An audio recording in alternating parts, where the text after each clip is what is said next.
Hello and welcome everyone. सारे बच्चों कैसे हो? काफ़ी बढ़िया। नेशनल इनकम पढ़ रहे हो? मज़ा आ रहा है पढ़ने में? बहुत अच्छा। मैं उम्मीद करता हूँ कि सारे बच्चों को नेशनल इनकम पढ़ने में मज़ा आ रहा होगा।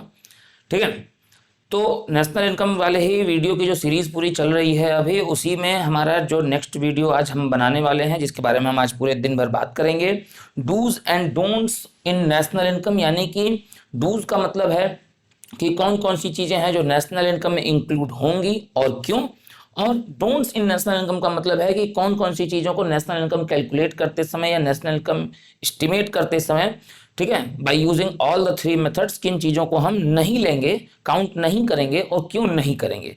क्योंकि ऑलमोस्ट 2 to 3 मार्क्स का एक क्वेश्चन इससे जरूर पूछता है अलॉन्ग विद सुटेबल रीजन, कि अगर कोई चीज़ आएगी तो वो क्यों आएगी, या कोई चीज़ नहीं आएगी तो वो क्यों नहीं आएगी। नेशनल इनकम में आपको उसका सुटेबल रीजन देना होता है। ठीक है, कई बार हम तुक्के पे चीज़ें को लिख देते हैं कि ये आएगी, वो सही हो जाता है, मगर हम लॉजिकल रीजन नहीं दे पाते तो उस पर मार्क्स नहीं मिलते हैं।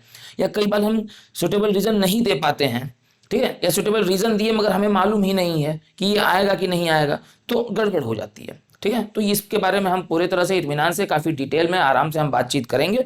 ठीक है, तो आइए बिना समय नुकसान किए हुए हम शुरू करते हैं dos and don'ts in national income topic को। जी सर, आ जाते हैं। देखो, मैंने डोंट्स के ये पॉइंट्स यहाँ पे मैंने पहले आपको बोर्ड पे मैंने मेंशन कर दिया है। ठीक है, कि ये वो पॉइंट्स हैं जो नेशनल इनकम में नहीं आएंगे। रीजंस मैं आपको बताता जा रहा हूँ। ठीक है, जो सबसे पहला है वो है ट्रांसफर पेमेंट या ट्रांसफर इनकम। ठीक है, ट्रांसफर पेमेंट या ट्रांसफर इनकम क्या होती है, रिकॉल करो, ये हमने पढ़ा हुआ है।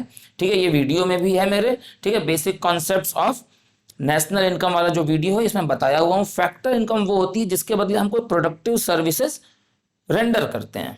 ठीक है, और ट्रांसफर इनकम वो होती है जो यूनिलेटरल होती है, वन साइड होती है, इसके बदले हम कोई फैक्टर सर्विसेज प्रोड्यूसर सेक्टर को नहीं रेंडर कर रहे हैं।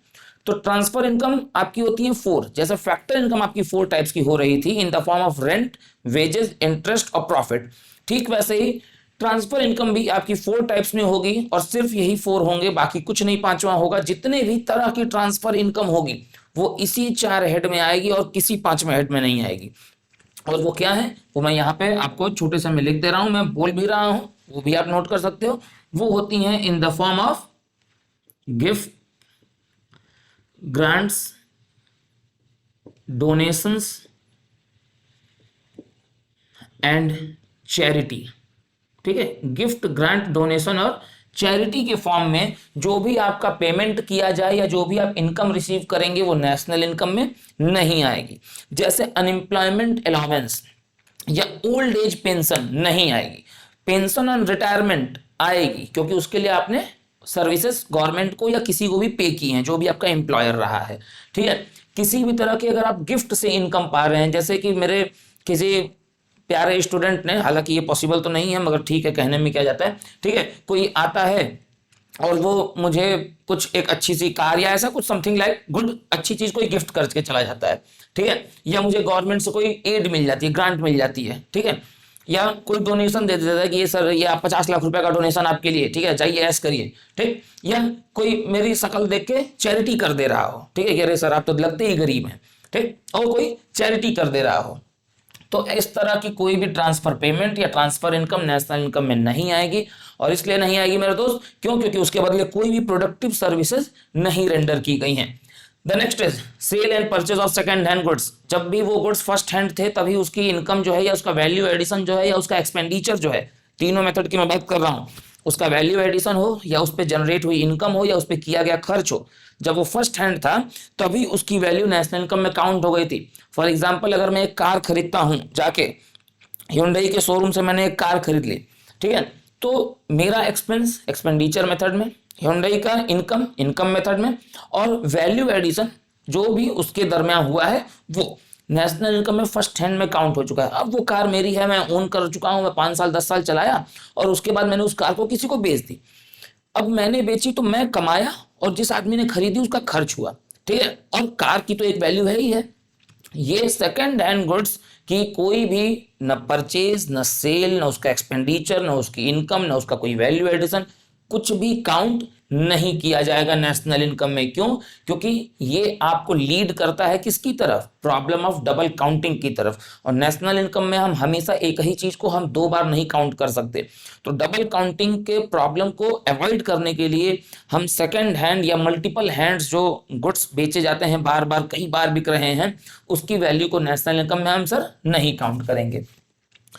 एक यहां दिया हुआ है नॉन मार्केट ट्रांजेक्शन। ये नॉन मार्केट ट्रांजेक्शन क्या होते हैं सर?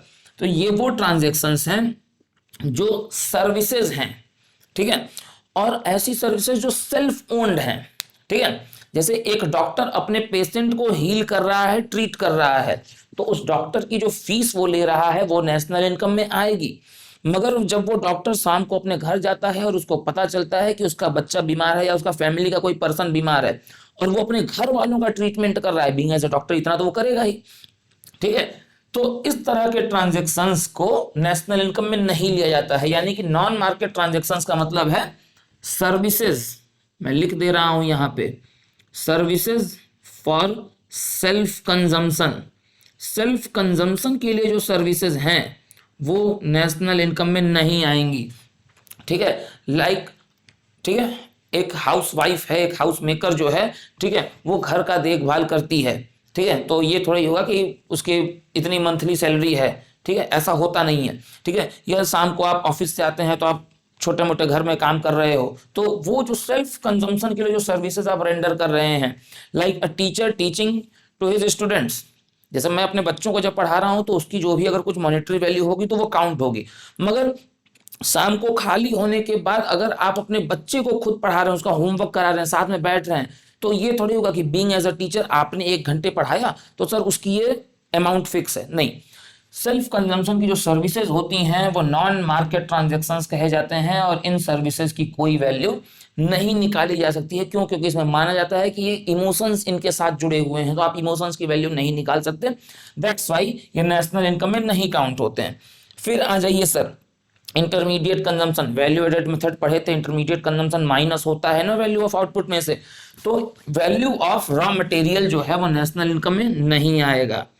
क्योंकि वैल्यू एडिशन किसके कैसे आप लेते हो? Value of output minus intermediate consumption, तो इंटरमीडिएट कंजम्पशन को माइनस कर रहे हो ना, यानी कि एक्सक्लूड कर रहे हो ना।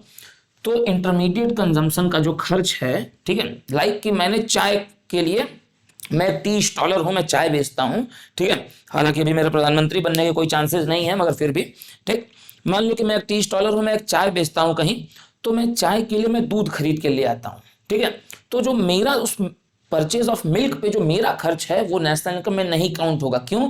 क्योंकि अगर वो काउंट होता तो फिर जो मैं चाय बेच रहा हूं उसके डिफरेंस को कैलकुलेट करके आप वैल्यू एडिशन नहीं निकाल पाते, ठीक है। तो इंटरमीडिएट कंजम्पशन जिसकी मैं बात कर रहा हूं, वैल्यू ऑफ इनपुट, इनपुट का जो खर्च है, ठीक है, या इनपुट की जो वैल्यू है वो नेशनल इनकम में सर नहीं काउंट होती है। विंडफॉल गेन, विंडफॉल गेन का मतलब है ऐसे अचानक से हो गया कोई फायदा, ठीक है। क्योंकि इंटरमीडिएट कंजम्पशन के ऊपर मैं एक और बात बता दूं, बच्चे कंफ्यूज बहुत होते हैं इसमें, ये इसलिए भी नहीं होगा क्योंकि एक बात बहुत साधारण सी लाइन जान जाओ, इंटरमीडिएट कंजम्पशंस की वैल्यू नेशनल इनकम में इसलिए नहीं काउंट होती है क्योंकि value is yet to add, अभी इसकी वैल्यू में एडिशन होना बाकी है। मैं जितने का मिल्क ले आ रहा हूं उससे वैल्यू ऐड करके मैं चाय बना के बेच रहा हूं, ठीक है। उस मिल्क में value is yet to add, पैसा उस मिल्क की वैल्यू में और अभी एडिशन बाकी है, एडिशन होगा उसके बाद ही मेरे दोस्त उसकी फाइनल वैल्यू डिसाइड की जाएगी। विंडफॉल गेन क्या है भैया? विंडफॉल गेन का मतलब है, ठीक है, ऐसा गेन जो अचानक से हो जाए, जैसे आपने लॉटरी में पैसे जीत लिए, ठीक है, या आपने जुए में पैसा जीत लिया, कसीनो में आपने खेला, आपने पैसा जीत लिया। मैं तो रास्ते से जा रहा था, भेलपुरी खा रहा था, और भेलपुरी खाते खाते मुझे मान लो कि कहीं से नोटों की गड्डी दिखाई दे गई, ठीक है, और वो पैसा।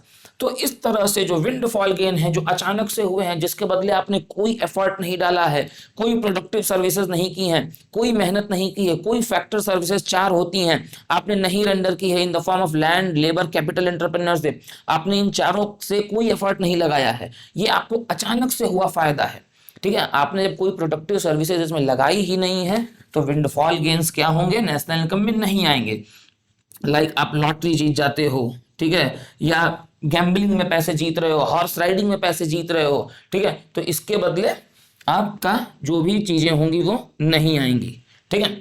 Sixth, compulsory transfer payment. Sir ये क्या है कंपलसरी? ऐसे कुछ ट्रांसफर पेमेंट जो कंपलसरी हैं, आपको करना है सर तो करना ही है। और इसका सबसे बढ़िया एग्जांपल, द बेस्ट एग्जांपल जो मुझे नजर आता है वो क्या है? Indirect taxes.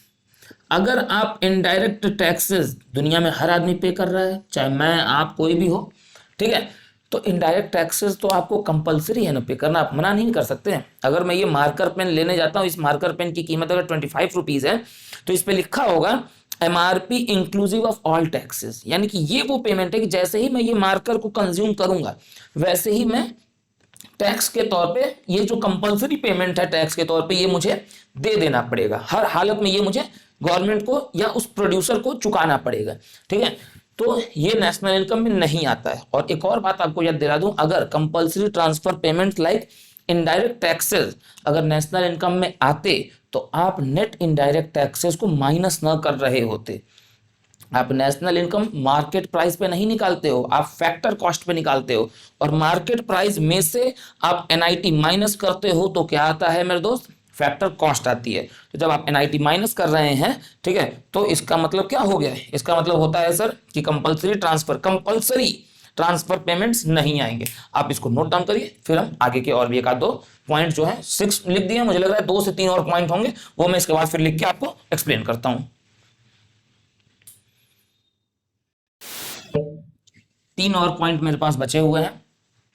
Cell and purchase of financial assets. Sale and purchase of financial assets भी जो होंगे वो नेशनल इनकम में सर जी नहीं आएंगे। क्यों नहीं आएंगे?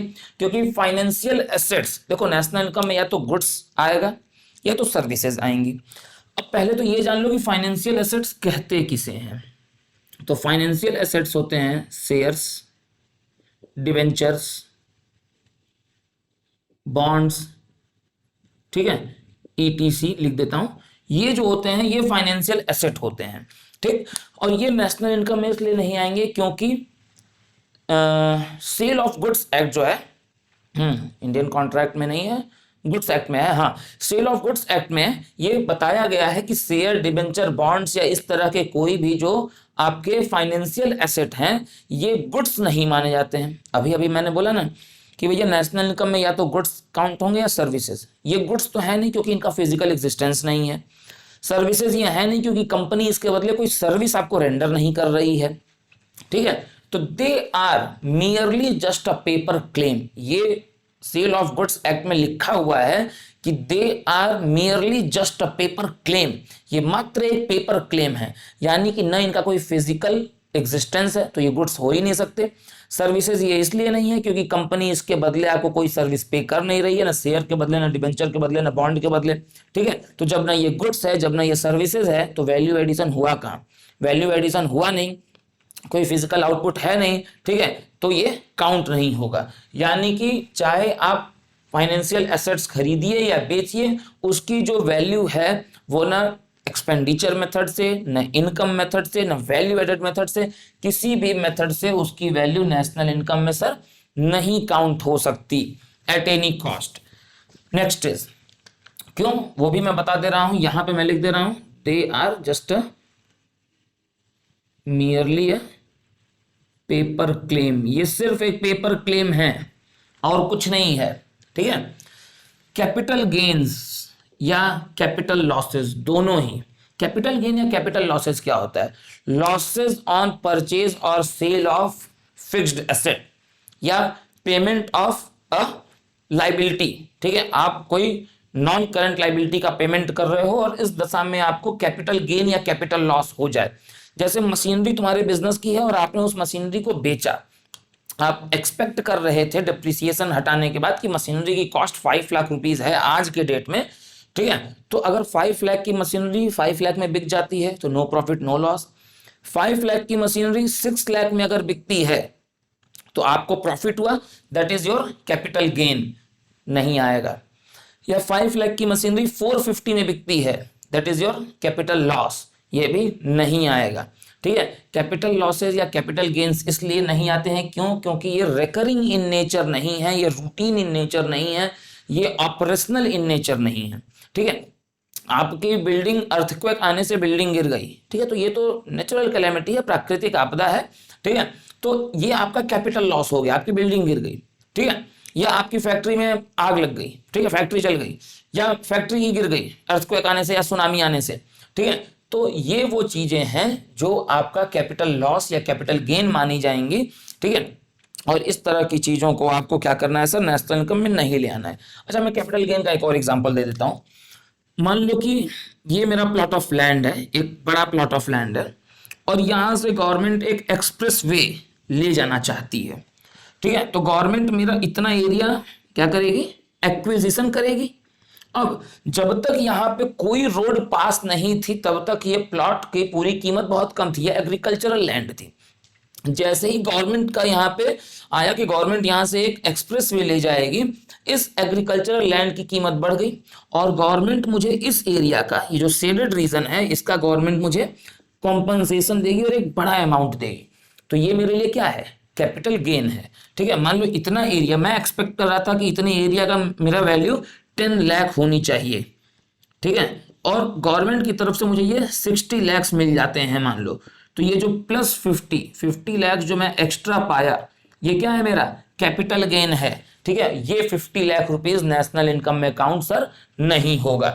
ठीक है, come to the next and last, interest on national डेब्ट। ये याद रख लो, इससे हमेशा क्वेश्चन बने हैं, हमेशा पूछा गया है इंटरेस्ट ऑन नेशनल डेब्ट आएगा कि नहीं आएगा। तो ये तो सबको याद हो जाता है कि नहीं आएगा। ठीक है, क्यों नहीं आएगा?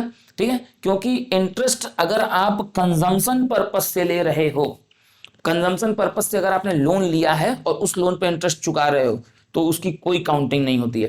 रेदर देन आपने लोन इन्वेस्टमेंट पर्पस से अगर नहीं लिया है, तो उस पे चुकाया गया कोई भी इंटरेस्ट नेशनल इनकम का पार्ट नहीं होता है। ये बात याद रख लेना। जैसे मान लो मैं बैंक से जाके लोन लेता हूँ और उस लोन से मैं एक बिजनेस शुरू करता हूँ, तो ये प्रोडक्टिव पर्पस के लिए लोन है। उस लोन पे जो इंटरेस्ट चुकाया जाएगा वो क्या होगा, काउंट होगा।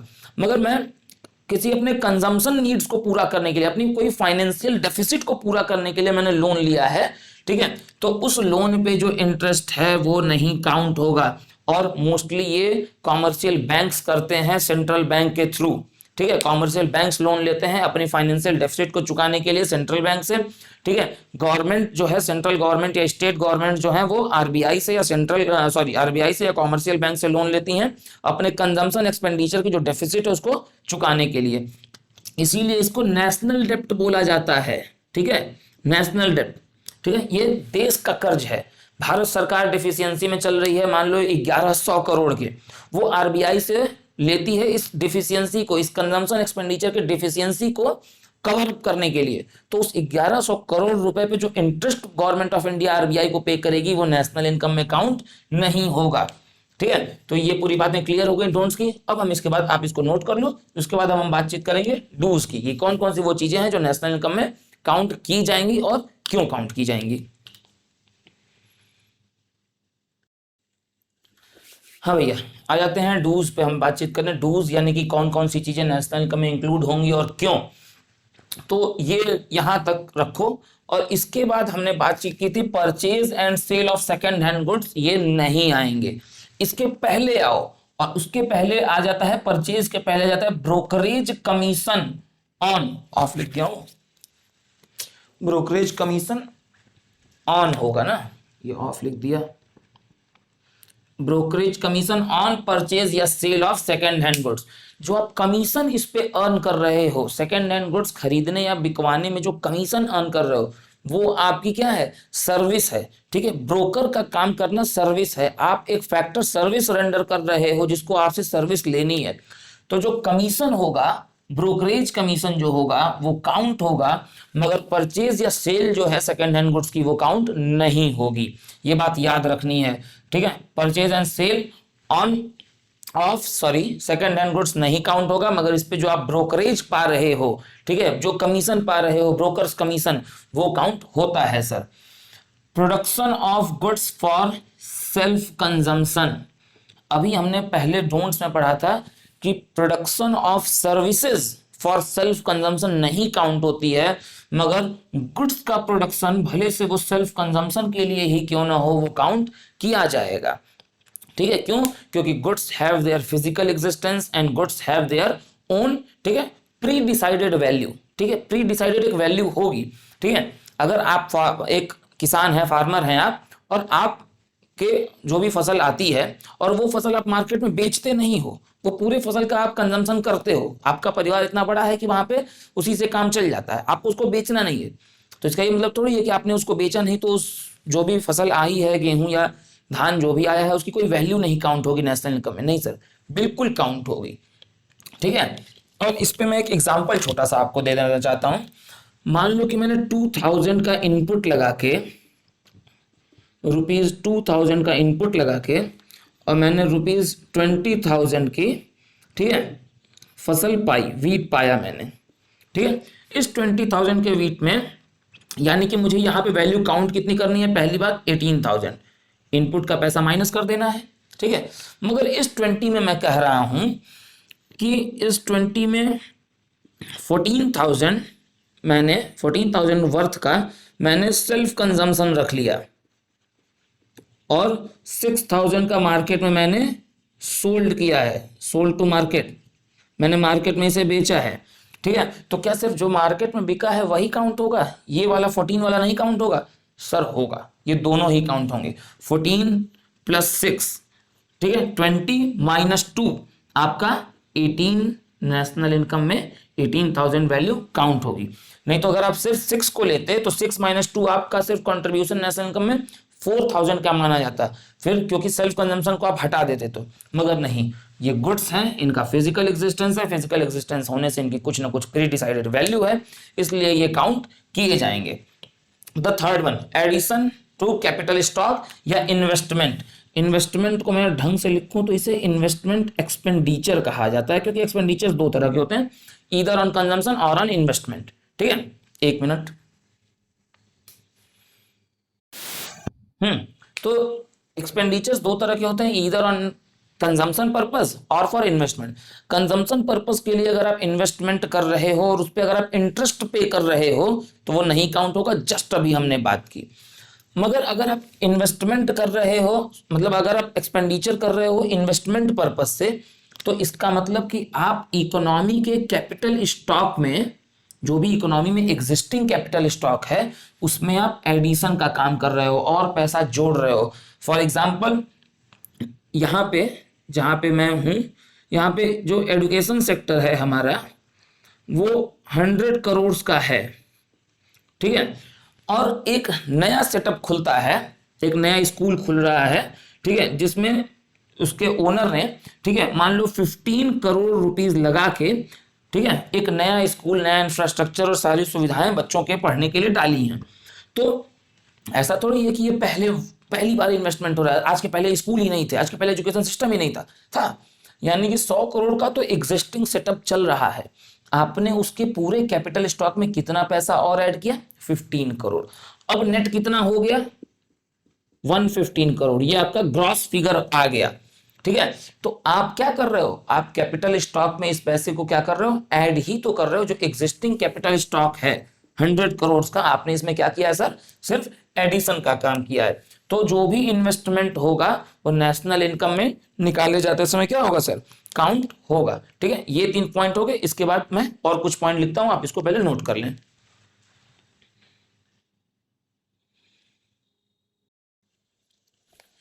जी भैया, देखो ये 3 मैंने बता दिए। इन्वेस्टमेंट एक्सपेंडिचर काउंट होगा, क्योंकि इसका दूसरा नाम होता है एडिशन टू कैपिटल स्टॉक।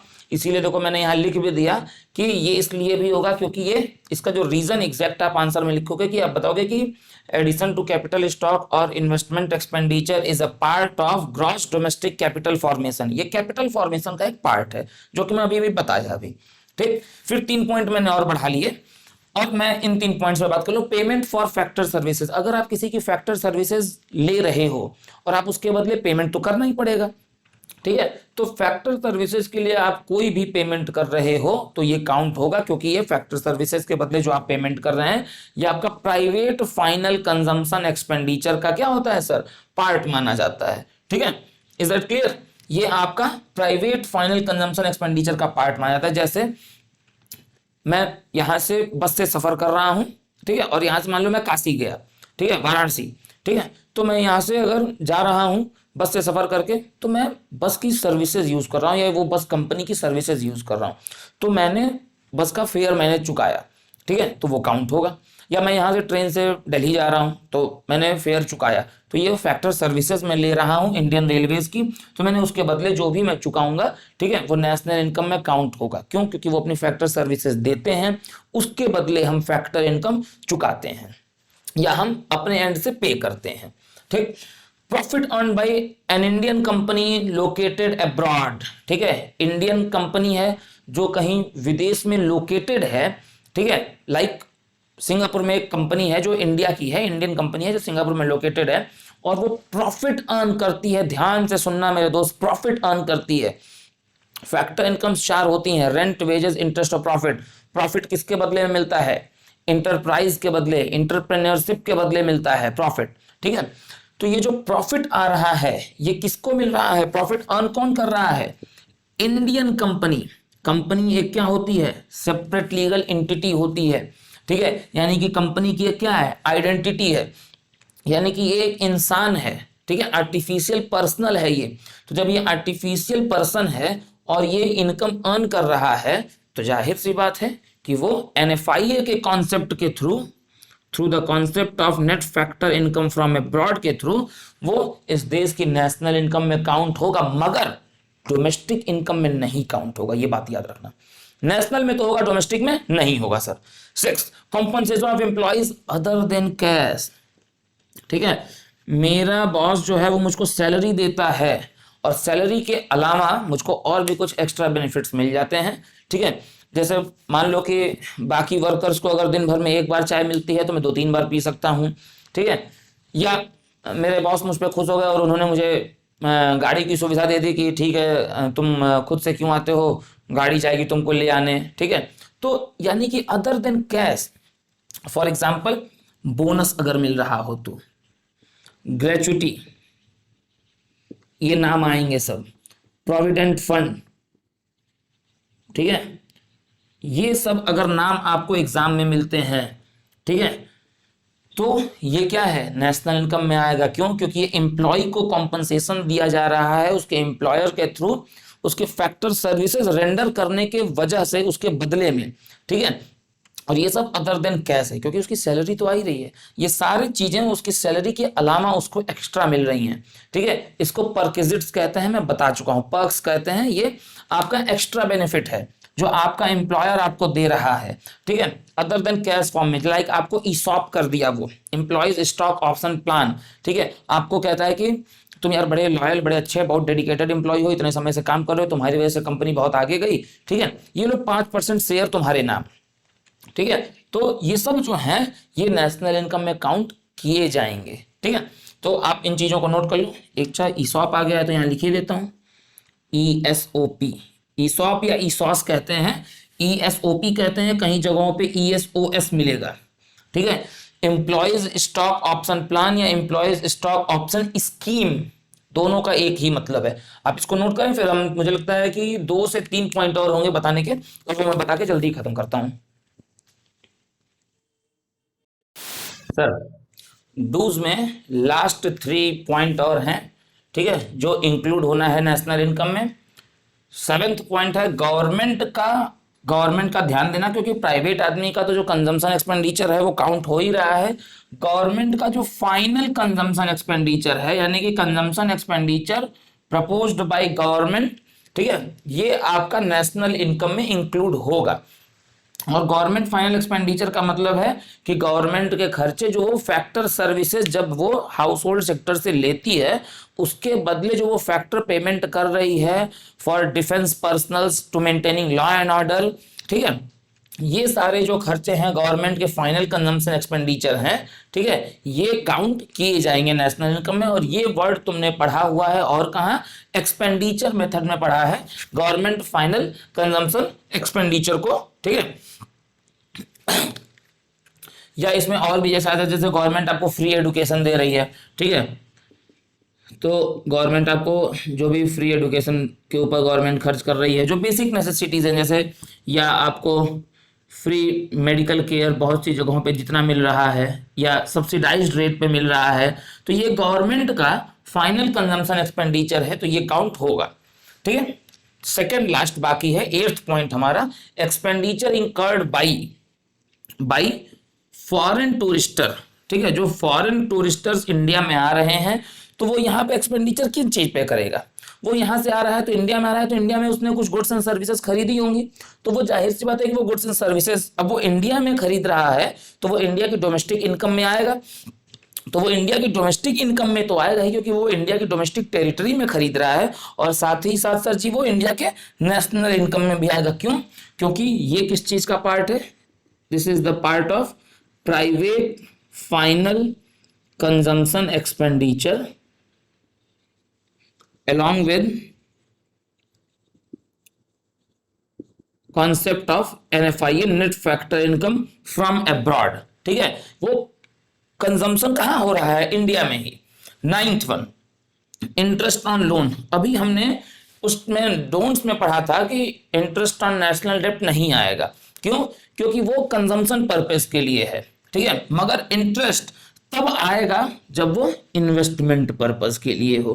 ठीक है, क्योंकि इन्वेस्टमेंट पर्पस से अगर आपने लोन लिया है, ठीक है, तो आप क्या कर रहे हो? आप प्रोडक्टिव सर्विसेज को लीड कर रहे हो, आप देश के कैपिटल स्टॉक को क्या कर रहे हो? बढ़ा रहे हो, आप इंक्रीज कर रहे हो, increase in capital stock of an economy. ठीक है, तो उस पे जो आप इंटरेस्ट चुकाओगे वो क्या होगा सर? काउंट होगा। मगर अगर कंजम्पशन पर्पस के लिए आपने किसी भी टाइप का कोई भी लोन लिया हुआ है, तो उस पे जो आप इंटरेस्ट पे कर रहे हैं, ठीक है, उसे कहा जाता है इंटरेस्ट ऑन नेशनल डेब्ट, और वो नेशनल इनकम कैलकुलेट करते समय सर जी काउंट नहीं किया जाता है। ठीक है, तो नेशनल इनकम के डूज और डोंट्स हमारा पूरा जो टॉपिक रहा है वो आज खत्म हो गया है। ठीक है, आपके 9 टाइप्स के मैंने डोंट्स भी बताए हैं और 9 टाइप्स के मैंने डूज भी बताए हैं कि क्या नहीं होगा और क्यों, और क्या चीजें होंगी और क्यों। तो आप इसको इत्मीनान से इसको पढ़िए, इसको समझिए, अपनी बुक के थ्रू जाइए, देखिए, अपना नोट्स बनाइए। ठीक है, और मैं उम्मीद करता हूँ कि एक और टॉपिक रह गया है बातचीत करने पे। ठीक है, national income at current prices और national income at constant prices, और जीडीपी का क्या रोल होता है। ठीक है, इस बारे में हम बातचीत करेंगे। हालांकि इससे बहुत छोटे से क्वेश्चंस आते हैं 1 नंबर का। ठीक है, और वो भी एक सीधे सीधे वो फॉर्मूला बेस्ड क्वेश्चंस होता है, तो हम सीधे फॉर्मूले पे बात करेंगे।